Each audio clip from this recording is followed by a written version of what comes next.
അവനും തിരുകുമാരനും 1000 നന്ദി പറയുന്നു. എൻ്റെ പേര് അനു വർഗീസ്. ഞാൻ വരുന്നത് ഇടുക്കി ജില്ലയിലെ വണ്ടിപ്പെരിയാർ എന്ന സ്ഥലത്തു നിന്നാണ്. ഞാനിവിടെ 2019 മാർച്ച് 3-ാം തീയതിയാണ് ആദ്യമായിട്ട് ഉടമ്പടി എടുത്തത്. ആ ഉടമ്പടി എനിക്ക് പൂർത്തിയാക്കാനായിട്ട് സാധിച്ചില്ല, കോവിഡൊക്കെ വന്നതുകൊണ്ട്. പിന്നീട് ഞാനിവിടെ വന്ന് 2023 ഉടമ്പടി എടുത്തു. ആ ഉടമ്പടി ഞാൻ പൂർത്തിയാക്കി. ആ ഉടമ്പടിയിൽ ഞാൻ വെച്ച നിയോഗം എൻ്റെ നാത്തൂൻ ചേച്ചിക്ക് ഒരു കുഞ്ഞ് വേണമെന്നായിരുന്നു. ആ ഉടമ്പടി തീർന്നപ്പോൾ തന്നെ ചേച്ചിക്ക് ഒരു കുഞ്ഞിനെ ലഭിച്ചു. ആരോഗ്യവതിയായ ഒരു കുഞ്ഞിനെ മാതാവ് നൽകി. പിന്നീട് ഞാൻ ആ ഉടമ്പടിയുടെ കൂട്ടത്തിൽ തന്നെ ഒരു നിയോഗം കൂടെ നിയോഗം വെച്ചിരുന്നെന്ന് പറഞ്ഞാൽ, ഞാൻ ഇവിടെ വന്ന് പ്രാർത്ഥിച്ചപ്പം പറഞ്ഞതേ ഉള്ളൂ, മാതാവ് എനിക്കൊരു ജോലി വേണം, എനിക്ക് വലിയ ശമ്പളമുള്ള ജോലിയൊന്നും വേണ്ട, ചെറിയൊരു വരുമാനമുള്ള ഒരു ജോലി വേണം എന്ന് പറഞ്ഞു. അപ്പോൾ ഞാൻ അവിടുന്ന് അത് മനസ്സിലുണ്ടായിരുന്നു, പക്ഷെ നിയോഗമായിട്ട് എഴുതുന്നൊന്നുമില്ല എന്ന് തീരുമാനിച്ചാണ് വന്നത്. അപ്പോൾ ഇവിടെ വന്ന് ഇങ്ങോട്ട് വരാനായിട്ട് വീട്ടിൽ നിന്ന് ഇറങ്ങി ഡോർ അടച്ചപ്പോഴത്തേനും ഞാൻ ആപ്ലിക്കേഷൻ കൊടുത്തിരുന്ന ഒരു സ്കൂളിൽ നിന്ന് എന്നോട് പറഞ്ഞു, തിങ്കളാഴ്ച തൊട്ട് ഇവിടെ വന്ന് ജോലിക്ക് വന്നോളാൻ പറഞ്ഞു. അത് മാതാവ് തന്ന ഒരു വലിയ അനുഗ്രഹമാണ്, അതുപോലെ കുഞ്ഞിനെയും. അതിനുശേഷം ഞാൻ 2024 മെയ് 28-ാം തീയതി ഇവിടെ വരാനായിട്ട് എനിക്കിടയായി. അപ്പം ഞാനിവിടെ വരുന്നതിന് മുൻപ്, വരാനായിട്ടിരുന്നതിൻ്റെ 2 ദിവസം മുമ്പ്, അപ്പം ഞാൻ രണ്ടാമത് കൺസീവായി കഴിഞ്ഞപ്പം എനിക്ക് ബ്ലീഡിംഗ് ഒക്കെ ഉണ്ടായിരുന്നു, ഇൻറ്റേർണൽ ബ്ലീഡിങ്. അപ്പം എനിക്കത് ഭയങ്കര ബുദ്ധിമുട്ടുണ്ടായിരുന്നു. പക്ഷേ ഇത് നമുക്കൊന്നും ചെയ്യാൻ പറ്റത്തില്ലാത്തതുകൊണ്ട് പ്രാർത്ഥിക്കുന്നുണ്ടായിരുന്നു. അങ്ങനെ എൻ്റെ ചേച്ചിയും അളിയനും കൂടെ എന്നെ ഇവിടെ കൊണ്ടുവന്നു. ഞാനിവിടെ വന്ന് ഉടമ്പടി എടുത്തു. അപ്പം ഞാൻ അവിടെ നിന്ന് പോരുന്നതിന് മുമ്പ് എനിക്ക് അതിൻ്റെ കൂട്ടത്തിൽ തന്നെ ഒരു സങ്കടം കൂടെ ഉണ്ടായി. എൻ്റെ ജോലി നഷ്ടപ്പെടുവാണ്. അപ്പം എന്നോട് പറഞ്ഞു, പ്രഗ്നൻ്റ് ഒക്കെ അല്ലേ, അപ്പം ഇനിയിപ്പം തുടരാൻ പറ്റത്തില്ലല്ലോ, അതുകൊണ്ട് ജോലിക്ക് വരണ്ടെന്ന് പറഞ്ഞു. അപ്പം ഞാൻ അവിടെ നിന്ന് ഇങ്ങനെ ബസ് കയറി കുട്ടിക്കാനം എത്തിയപ്പം സ്കൂളിൽ നിന്ന് എന്നെ വിളിച്ചു, മോളെ തിങ്കളാഴ്ച തൊട്ട് മോള് തന്നെ വരണം കേട്ടോ, അപ്പം 1-ാം തീയതി സ്കൂൾ തുറക്കുകയാണ്, അപ്പം തിങ്കളാഴ്ച തൊട്ട് മോള് തന്നെ വരണമെന്ന് പറഞ്ഞു. അങ്ങനെ ഞാനിവിടെ വന്ന് ഉടമ്പടി എടുത്ത് അച്ഛനെ കണ്ടു.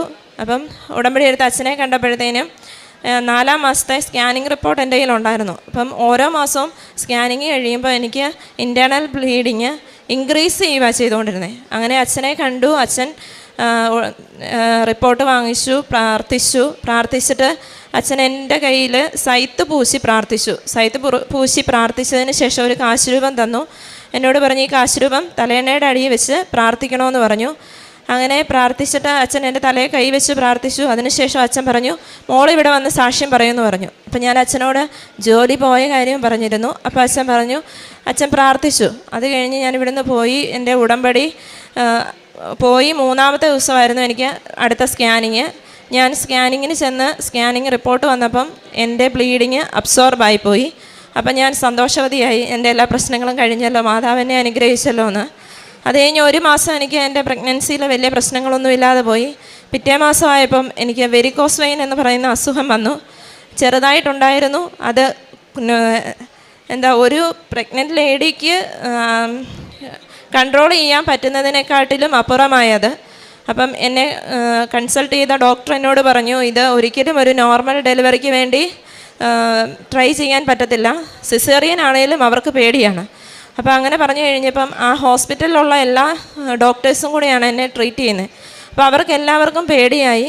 അപ്പോൾ അത് കഴിഞ്ഞിട്ട് എന്നോട് പറഞ്ഞു, അടുത്ത ദിവസം, അതായത് നവംബർ 20 എനിക്ക് ഡെലിവറി ഡേറ്റ് തന്നിരുന്നത്. ഞാൻ നവംബർ 6-ാം തീയതി എനിക്ക് സ്കാനിങ് ഉണ്ടായിരുന്നു. അപ്പം സ്കാനിങ് കഴിഞ്ഞിട്ട് തീരുമാനിക്കാമെന്ന് പറഞ്ഞു. അപ്പം ഒക്ടോബർ 20-ാം തീയതി 27-ാം തീയതിയോടുകൂടി ഞാൻ ഹോസ്പിറ്റലിൽ ചെന്നിരുന്നു. അപ്പോൾ അവരെന്നോട് പറഞ്ഞു, ഇനി അടുത്ത സ്കാനിങ് കഴിഞ്ഞിട്ട് നമുക്ക് സിസേറിയനെക്കുറിച്ച് തന്നെ ആലോചിച്ചേക്കാം എന്ന് പറഞ്ഞു വിട്ടു. അതിനുവേണ്ടി നിങ്ങൾ പ്രിപ്പയർ ആകണം എന്ന് പറഞ്ഞു. അങ്ങനെ ഞാൻ തിരിച്ച് വീട്ടിൽ വന്നു. 4-ാം തീയതി ഞാൻ വീണ്ടും പെയിൻ വന്ന് ഹോസ്പിറ്റലിൽ അഡ്മിറ്റായി. ഹോസ്പിറ്റലിൽ ചെന്നു. അത് ഹോസ്പിറ്റലിൽ ചെന്നപ്പോഴത്തേനും എന്നെ കണ്ടപ്പം എൻ്റെ ഡോക്ടേഴ്സിനും എല്ലാം പേടിയായി, ഇതെങ്ങനെയാണ് നടക്കും.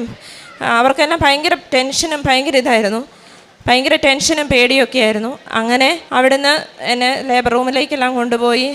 അവിടെ ചെന്ന് കഴിഞ്ഞപ്പം എൻ്റെ ചുറ്റും നിന്ന് എല്ലാവരും കൊന്തച്ചെല്ലുകയാണ്.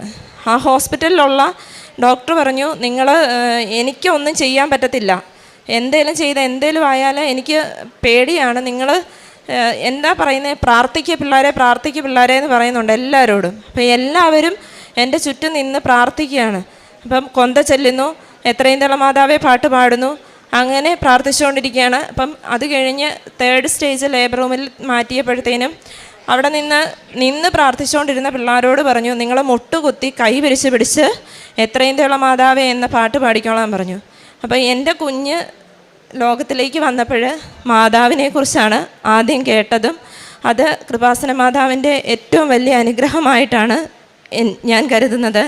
അതുപോലെ ഉടമ്പടി തൈലത്തിൻ്റെ ഉപയോഗം ഞാൻ എന്നും തന്നെ ഉടമ്പടി തൈലം ഉപയോഗിച്ച് വയറിൽ കുരിശ് വരയ്ക്കുകയും നെറ്റിയിൽ കുരിശ് വരച്ച് പ്രാർത്ഥിക്കുകയും ചെയ്യുമായിരുന്നു. ഉടമ്പടി ആ 90 ദിവസങ്ങളിൽ ഞായറാഴ്ചകളിലെ വിശുദ്ധ കുർബാന മുടക്കാറില്ലായിരുന്നു. അതുപോലെ എനിക്കധികം നിൽക്കാനൊന്നും പറ്റത്തില്ലായിരുന്നു. എങ്കിലും ഞാൻ മാക്സിമം കുർബാനയ്ക്ക് നിന്നൊക്കെയാണ് കുർബാന സ്വീകരിച്ചിരുന്നതും കുർബാനയിൽ പങ്കുകൊണ്ടിരുന്നതും. പിന്നെ ആരും അറിയാതെയാണ് ഞാൻ കാരുണ്യ പ്രവർത്തികളൊക്കെ അധികവും ചെയ്തിരുന്നത്. അപ്പം അങ്ങനെ എനിക്ക് പറ്റുന്ന രീതിയിൽ സ്കൂളിലാണ് ഞാൻ വർക്ക് ചെയ്യുന്നത്. അവിടെ ഞാൻ എന്നെക്കൊണ്ട് കഴിയുന്ന രീതിയിലുള്ള കാരുണ്യ പ്രവർത്തികൾ ചെയ്തിരുന്നു. പത്രം വിതരണം ചെയ്തിരുന്നു. ഇതാണ് എൻ്റെ സാക്ഷ്യം. കുഞ്ഞിൻ്റെ പേരിനോട് ഞാൻ മാതാവിൻ്റെ പേരും കൂടെ ചേർത്താണ് കുഞ്ഞിന് പേരിട്ടേക്കുന്നത്. Elizabeth Maria Ninan. ഈ കുഞ്ഞിനും ചേച്ചിയുടെ കുഞ്ഞിനും മാതാവിൻ്റെ പേര് ചേർത്ത് പേരിടുമെന്ന് ഞാൻ ഉടമ്പടിയിലുണ്ടായിരുന്നു.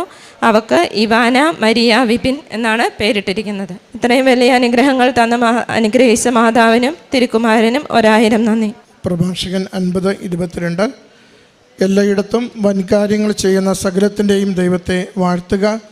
അവിടുന്ന് നമ്മെ ജനനം മുതൽ ഉയർത്തുകയും കാരുണ്യപൂർവം നമ്മോട് വർത്തിക്കുകയും ചെയ്യുന്നു.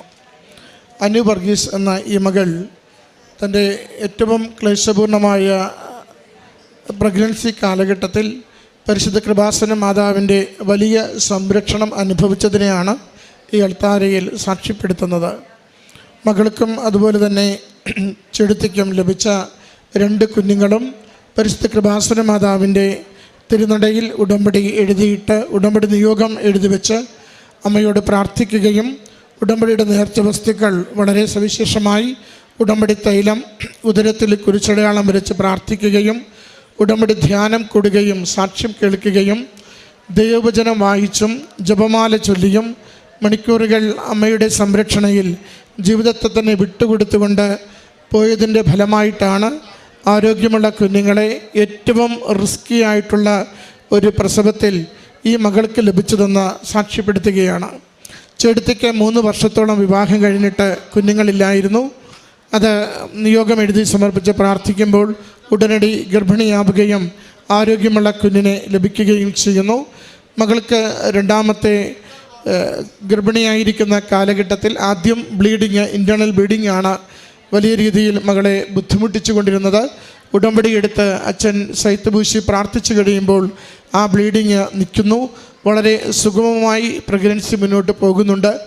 എന്നാൽ അവൾ ഏതാണ്ട് ഒക്ടോബർ അവസാന ദിവസം വരെയും അവൾ സ്കൂളിൽ ജോലി ചെയ്യുവാൻ അമ്മ മാതാവ് സഹായിച്ചു. വളരെ വലിയ രീതിയിൽ വെരിക്കോസിൻ്റെ എല്ലാ പ്രശ്നങ്ങളും മകളെ അലട്ടുകയും ഡോക്ടർമാരെ അത് വല്ലാതെ പ്രയാസത്തിലാക്കുകയും ചെയ്തെങ്കിലും ആ പ്രഗ്നൻസി ഡെലിവറിയുടെ ആ മണിക്കൂറുകളിൽ യാതൊരു അപകടവുമില്ലാതെ നിരന്തരം അമ്മ മാതാവിൻ്റെ മാധ്യസ്ഥം തേടി പ്രാർത്ഥിച്ചതിൻ്റെ ഫലമായി ആരോഗ്യമുള്ള കുഞ്ഞിനെ നൽകി സഹായിക്കുകയും ചെയ്തു.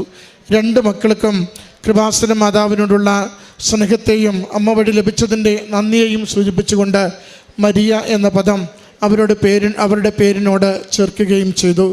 അമ്മ മാതാവ് ഈ കുഞ്ഞുമക്കൾക്ക് നൽകിയ അനുഗ്രഹത്തിന്, ഈ 2 കുടുംബങ്ങൾക്ക് നൽകിയ അനുഗ്രഹത്തിന് നന്ദി പറഞ്ഞുകൊണ്ട് നമുക്ക് കരങ്ങളടിച്ച് ഈ സാക്ഷ്യം സമർപ്പിക്കാം. അത്യപൂർവ ദൈവാനുഭവങ്ങൾ ഇനി നിങ്ങൾ